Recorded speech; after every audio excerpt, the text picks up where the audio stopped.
I want to calculate the minimum value in this first column at the moment, which is the January column. I will use the minimax formula, which is equal to MIN.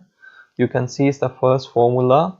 Press tab and then we'll select the first cell reference and then colon sign, again the last cell reference, and then it has selected the whole range within the column.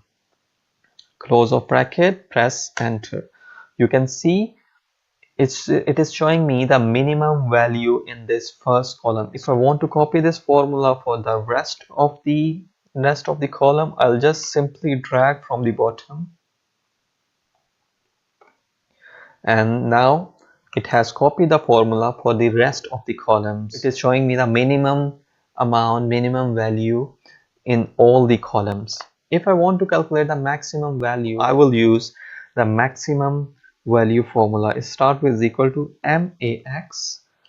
So it's the first one. Press tab, select the first cell reference, colon sign, and then select the last cell reference and then close of bracket, press enter.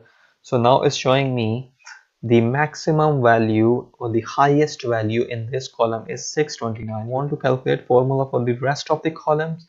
I will simply drag from the bottom and it will calculate the maximum value in this data.